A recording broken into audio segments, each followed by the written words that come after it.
Hello বন্ধুরা, এখন আমি বাংলা সিনেমার মাল্টিপ্লেক্স কালেকশনের কথা বলবো, অর্থাৎ সিনেপলিস, পিভিআর এবং আইনক্স। এবং এই সপ্তাহে বাংলা সিনেমা কিরমভাবে ধারাবাহিকতা বজায় রেখেছে সেটারই উত্তর আপনার সামনে দেবো।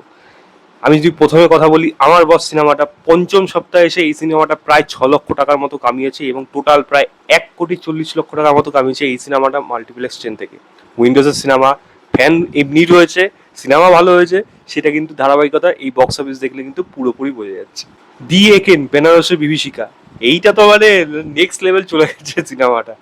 চতুর্থ সপ্তাহে এসে প্রায় 35 লক্ষ টাকার মতো কামিয়েছে এই সিনেমাটা, যার মধ্যে 33 লক্ষ হলো ওয়েস্ট বেঙ্গল থেকে এবং 2 লক্ষ হলো ন্যাশনালি। এবং 35 লক্ষ টাকা কামানোর পর প্রায় 2,95,00,000 টাকার মতো এই সিনেমাটা মাল্টিপ্লেক্স চেন থেকে কামিয়েছে।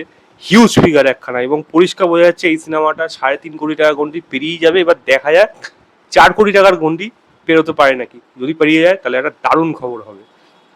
অঙ্ক কি কঠিন, খুবই কম সংখ্যক স্ক্রিনে এসে ওয়ার্ড অফ মাউথের জন্য এই সিনেমাটাও কিন্তু ধারাবাহিকতা রেখেছে।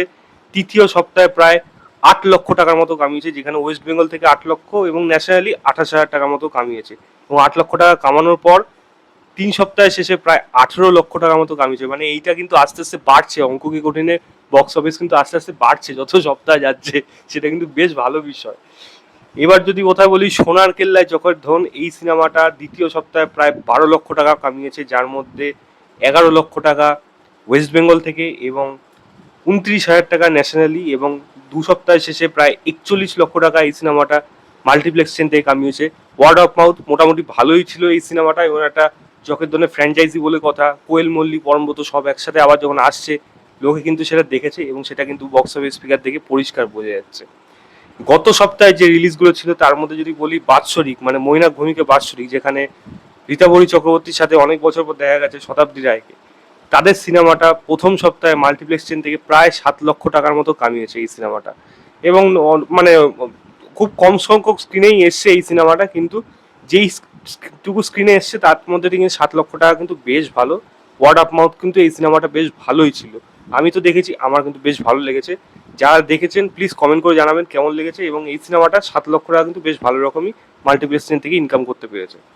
তথাগত মুখোপাধ্যায় পরিচালিত রাজ বলে সিনেমাটা প্রথম সপ্তাহে মাল্টিপ্লেক্স চেন থেকে প্রায় 5 লক্ষ টাকার মতো কামিয়েছে। এবং এই সিনেমাটা ওয়ার্ড অফ মাউথ কিন্তু ভালো। এবং এই সিনেমাটা মানে যেমন বড় পদ মাল্টিপ্লেক্স চেনে যখন এসছে, সেরকম অন্য স্ক্রিনে এসছে, তো সেটা কিন্তু দেখতে বেশ ভালো লাগছে। এবং লোকে কিন্তু দেখেছে, সেটা কিন্তু বক্স অফিস ফিগার দেখে পরিষ্কার বোঝা যাচ্ছে।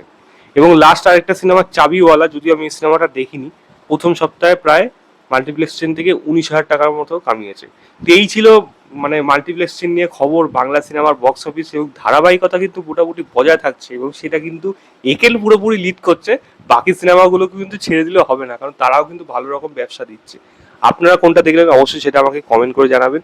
এই ভিডিওটা ভালো লাগলে লাইক, শেয়ার, চ্যানেলটাকে অবশ্যই সাবস্ক্রাইব করে দেবেন। বাই।